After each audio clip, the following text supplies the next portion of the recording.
In my father's hasty resolve lies the resolve I have taken to write to you, and in the violence he uses towards me lies the violence I have used towards myself to reach this extreme. You well know in what an extreme pass I am, and I know well that I would gladly see myself in a better that I might reward you somewhat for the much I know I owe you. But if heaven wishes me to remain in this debt, complain of it, and not of my will. My father's I would gladly change if it were possible, but I see that it is not, and so I do not try it. If you think of any remedy in that quarter, so long as prayers have no part in it, put it into effect with the consideration you owe to your reputation, and hold due to my honor he, whom they are giving me as husband. He who shall give me burial is coming the day after tomorrow. Little time remains for you to take counsel, though sufficient remains to me for repentance. I say no more, save that Morissa is faithful, and I unhappy. The words of Galatea's letter set Eliseo in strange confusion, as it seemed to him a new thing both that she should write to him, since up till then she had never done so,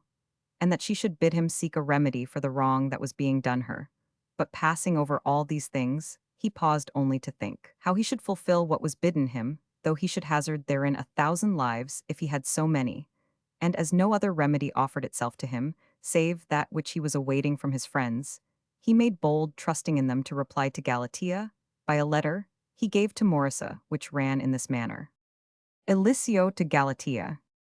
If the violence of my strength came up to the desire, I have to serve you, fair Galatea. Neither that which your father uses towards you, nor the greatest in the world would have power to injure you. But be that as it may, you will see now, if the wrong goes further, that I do not lag behind in doing your bidding, in the best way the case may demand. Let the faithfulness you have known in me assure you of this, and show a good face to present fortune, trusting in coming prosperity. For heaven, which has moved you to remember me, and write to me, will give me strength to show that I merit in part the favor you have done me, for if only it be obeying you, neither fear nor dread will have power to prevent me putting into effect what befits your happiness, and is of such import to mine no more, for what more there is to be. In this you will learn from Morissa, to whom I have given account of it, and if your opinion does not agree with mine, let me be informed, in order that time may not pass by, and with it the season of our happiness, which may heaven give you as it can, and as your worth deserves. Having given this letter to Morissa, as has been said, he told her also how he was intending to assemble as many shepherds as he could, and that all should go together to speak to Galatea's father, asking him, as a signal favor, to be so kind as not to banish from those meadows her peerless beauty. And should this not suffice, he was intending to place such obstacles and terrors before the Lusitanian shepherd that he himself would say that he was not content with what had been agreed, and should prayers and stratagems be of no avail, he was resolved to use violence and thereby set her at liberty, and that with the consideration for her reputation which could be expected from one who loved her so much. With this resolve Morissa went away,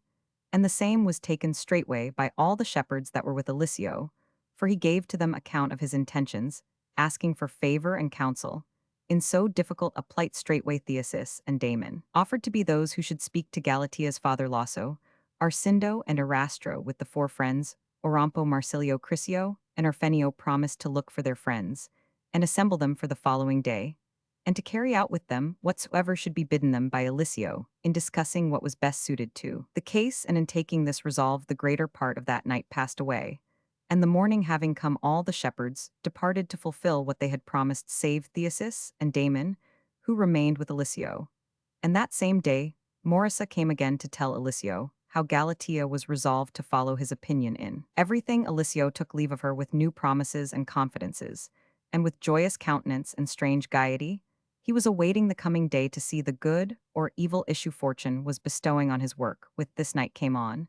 and Eliseo repairing with Damon and Theseus to his hut, they spent almost all of it in testing and taking note of all the difficulties that could arise in that affair, if perchance Aurelio was not moved by the arguments Theseus intended to bring before him. But Eliseo, in order to give the shepherds opportunity for repose, went out of his hut,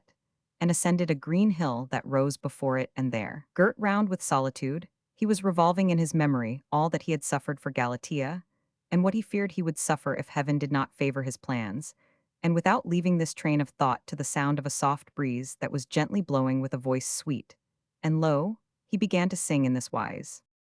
Eliseo, if midst this boiling sea and gulf profound, of madness midst the tempest's threatening strife, I from so cruel a blow rescue my life, and reach the haven fortunate and sound, each hand uplifted to the air around. With humble soul and will contented I shall make love know my thanks and heaven on high, for the choice bliss wherewith my life is crowned. Then fortunate shall I my sighings call, my tears shall I account as full of pleasure,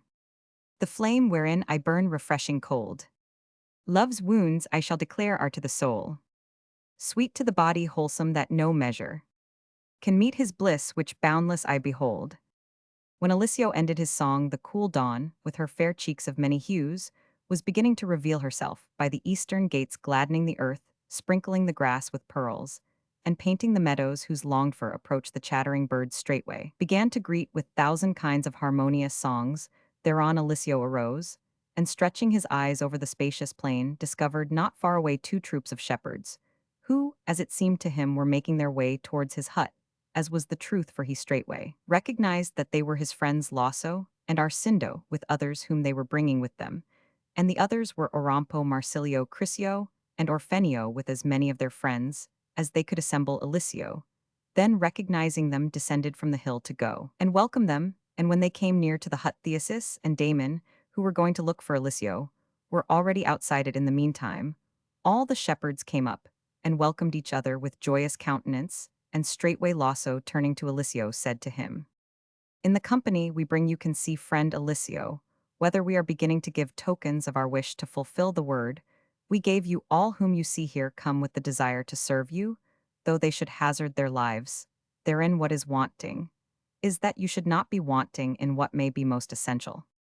Eliseo, with the best words he could, thanked Lasso and the others for the favor they were doing him, and straightway told them all that it had been agreed with Theseus and Damon to do in order to succeed in that enterprise. What Eliseo was saying seemed good to the shepherds, and so without more delay, they made their way towards the village, Theseus and Damon going in front, and all the others following them, who might be some 20 shepherds, the bravest and most graceful that could be found on all the banks of the Tagus. And all were minded, if the reasonings of Theseus did not move Aurelio to act reasonably, in what they asked him, to use force instead of reason, nor to consent that Galatea should yield herself to the foreign shepherd, whereat Erastro was as happy as if a fair issue to that demand were to redound to his happiness alone, for rather than lose sight of Galatea absent and unhappy, he held it a good bargain that Eliseo should win her, as he thought he would, since Galatea must needs be so much indebted to him. The end of this loving tale and history, with what happened to Galercio Lenio and Galasia, Arcindo Morissa, Grisaldo Artandro, and Rossera Marsilio and Belissa, with other things which happened to the shepherds mentioned hitherto, is promised in the second part of this history, which, if it sees this first received with favorable wishes, will have the boldness shortly to come out in order to be seen and judged by the eyes and understanding of mankind. The following brief notes, based on Barrera's commentary and corrected or supplemented in the light of subsequent research, have been drawn up in the hope that they may be of use to the general reader in a certain number of cases. It has unfortunately been impossible to trace the writings of those mentioned in the text. I should gratefully receive any information concerning the men or their works in dealing with famous authors like Lope de Vega or Góngora, whose subsequent careers have fulfilled Cervantes' prophecies. It has been thought unnecessary to give details which can be found in every history of Spanish literature. It has occasionally happened that a writer is made the subject of a longer note than his actual importance might seem at first sight to deserve. The justification for this lies in the fact that such minor authors are more or less intimately associated with Cervantes, or that the mention of their names affords a convenient opportunity for discussing some point of interest in connection with his life or writings. For the sake of convenience in referring from one author to another, the notes to the Canto de Calliope have been numbered consecutively throughout JFK.